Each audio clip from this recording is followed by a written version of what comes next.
আপনাদের সুন্দর একটা টোটকা আপনি বলছি। ধরুন আপনার খুব টাকার দরকার, তা কী করবেন, একটা সুন্দর একটা তেজপাতা নেবেন, কাটা ফাটা এসব কিন্তু চলবে না, এরকম একটা তেজপাতা নেবেন।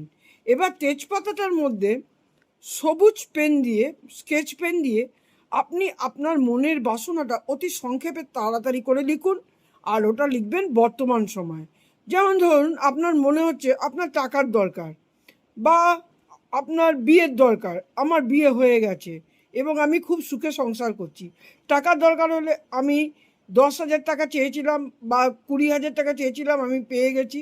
এবং আমার যেই ব্যাপারটার জন্য চেয়েছিলাম, আমার 20,000 টাকা আমার সম্পূর্ণ আমার কাজটা হয়ে গেছে। কি লিখবেন? আমার অর্থ পেয়ে গেছি, আমার কাজ হয়ে গেছে, এইটুকু কথা লিখবেন। এরকম বিয়ের কথাও এরকমভাবে লিখবেন। যার যেই সমস্যা সেটা প্রেজেন্ট টেন্স মানে বর্তমান সময় হিসাবে লিখবেন। কি করবেন? তারপরে সবুজ কালি দিয়ে নিচে 520 এই সংখ্যাটা লিখবেন। তার মধ্যে একটু দারচিনির গুঁড়ো আপনি ওর মধ্যে দিয়ে দেবেন। আপনি নিজেও বানিয়ে নিতে পারেন, আপনি দোকানে গুঁড়ো কিনতে পাওয়া যায়, ওর মধ্যে দেবেন। আর একটা কি দেবেন? একটা হচ্ছে এলাচ, দারচিনি আপনি ওটার মধ্যে লাগিয়ে দিন। লাগিয়ে দিয়ে কর্পূরের সাথে আপনি জ্বালিয়ে ফু দিয়ে আপনি উড়িয়ে দিন। এটা কী বার করবেন? শুক্রবার করবেন।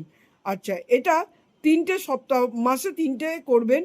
তাহলে আপনার যাদের অর্থের দরকার খুব বেশি বা যে কোনো কাজকর্ম সব কিছুর জন্য আপনারা অবশ্যই এটা করতে পারেন। আর একটা করতে পারেন, একটা তেজপাতা নেবেন, তেজপাতার মধ্যে সবুজ কালি দিয়ে আপনি ওপরে লিখবেন 520, আর একটা তারপর নিচে লিখবেন 741, তার নিচে লিখবেন 808, সবুজ স্কেচ পেন দিয়ে লিখবেন এবং আপনার মানি ব্যাগে অবশ্যই রেখে দেবেন।